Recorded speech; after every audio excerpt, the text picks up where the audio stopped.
अगर chief minister हो तो गैंगस्टर की इतनी हिम्मत थोड़ी है कि वो शराब के ठेकों की ऑप्शन नहीं होने देते। शाम को सरकार उनको सबक दे दे, लेकिन सरकार में बैठे लोग इनको संरक्षण देते हैं। सबसे बड़ी बात यह है उनके माध्यम से पैसा कमाते हैं। गुड़गांव में नशा कहाँ कहाँ बिकता है, मैंने वो पिलर नंबर बताए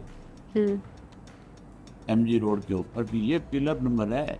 इनके पास लोग खड़े होकर के नशा बेचते हैं। ये तुम्हारे नेताओं के साथ इनकी फोटोज है, इनके खिलाफ ये मुकदमे दर्ज है, ये नशे बेचने में शामिल है। इनको सरकारी संरक्षण तुम्हारे लोग दे रहे हैं। अब रोजगार को लेके मैं कहूँ कि बेरोजगारी इतनी चरम सीमा पे है, इतनी बेरोजगारी बढ़ रही है, और साथ साथ मैं कहूँ कि गैंगस्टर्स के लिए कि हर दूसरे तीसरे दिन खबरें आती हैं जी यहाँ पे गैंग वॉर हुआ। ये देखो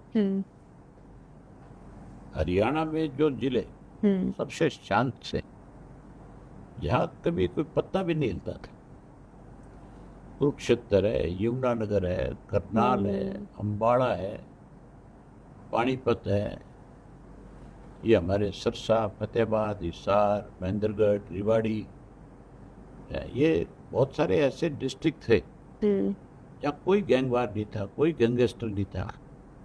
जो दिल्ली के सराउंडिंग हमारे डिस्ट्रिक्ट्स थे उन पे इस चीज़ का असर था, क्योंकि उस वक्त यूपी में बहुत ज़्यादा गैंगस्टर थे। कहीं ना कहीं उनके साथ उनके रिश्ते बच्चों के बन जाते थे, उसकी वजह से वहाँ पे थोड़े बहुत सिस्टम जो है खराब था।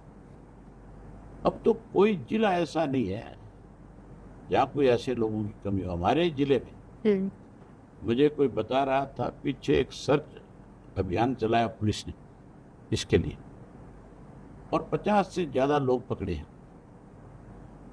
जो कहीं ना कहीं जुड़े हुए हैं। मतलब मैंने कई गांव के ऐसों के नाम सुने, मैं सुन के भी हैरान था, इन गांव के बच्चे भी ये काम करते हैं, ये भी कहीं जुड़े हुए हैं।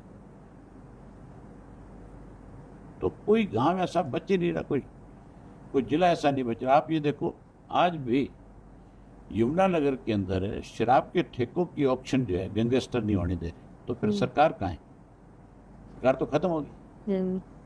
अगर चीफ मिनिस्टर हो तो गैंगस्टर की इतनी हिम्मत थोड़ी है कि वो शराब के ठेकों की ऑप्शन नहीं होने देगी। शाम को सरकार उनको सबक दे दे। ये तो कुछ घंटों के मेहमान आते हैं, इस तरह के लोग जिनके साथ आप सख्ती से चल सकते हो, लेकिन सरकार में बैठे लोग इनको संरक्षण देते हैं। सबसे बड़ी बात यह है उनके माध्यम से पैसा कमाते हैं, तब ये सारी चीजें हो रही है। तो क्या ये किसी तरह से रुक सकता है? आपको इसका क्या समाधान लगता है, अगर सरकार का कोई नुमाइंदा इस समय सुन रहा हो हमारी बातचीत? मुझे नहीं लगता कि भारतीय जनता पार्टी की सरकार इसको रोक पाएगी। जब सरकार संरक्षण देती है तो रुकेगा कैसे?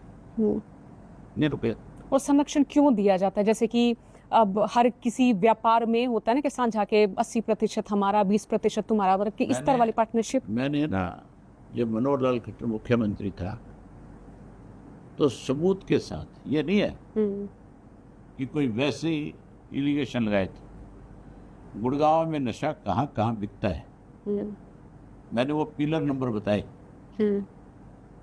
MG रोड के ऊपर भी, ये पिलर नंबर है। इनके पास लोग खड़े होकर के नशा बेचते हैं, आप उनको पकड़ो। ये पिलर नंबर दिए।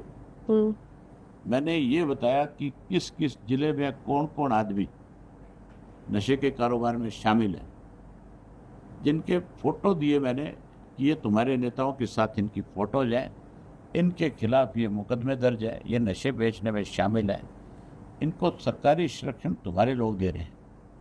इसकी वजह से इस नशे के कारोबार से क्योंकि पैसा ज़्यादा आता है,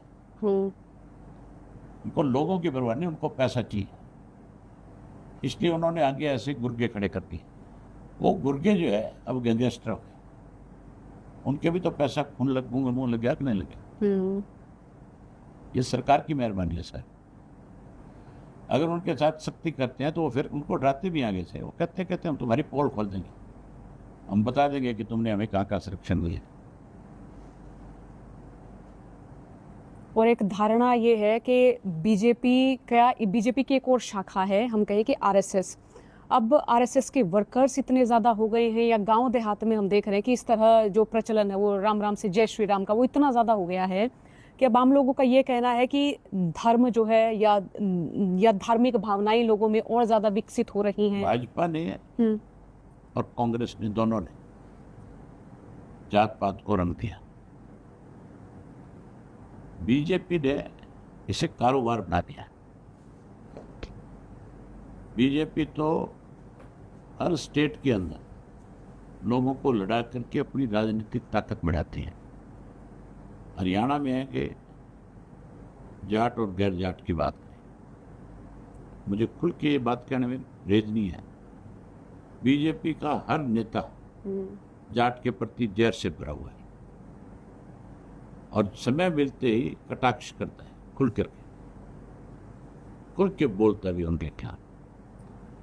ये महाराष्ट्र में जाएंगे मराठा की बात करेंगे, गुजरात में जाएंगे पटेल की बात करेंगे, आंध्रा में जाएंगे रेड्डी की बात करेंगे। जिस स्टेट के अंदर जो कम्युनिटी थोड़ी सी मजबूत है, ये उसको कमजोर करने के लिए उसके खिलाफ बाकी सारी जातों को इकट्ठा करने की कोशिश करते और फिर उसके माध्यम से ताकत में आते हैं। ये जहर से भरे हुए लोग हैं। ये दोस्त देश को मजबूत नहीं करना चाहते, ये देश को कमजोर करके और बड़ी ताकत बन के रहना चाहते हैं।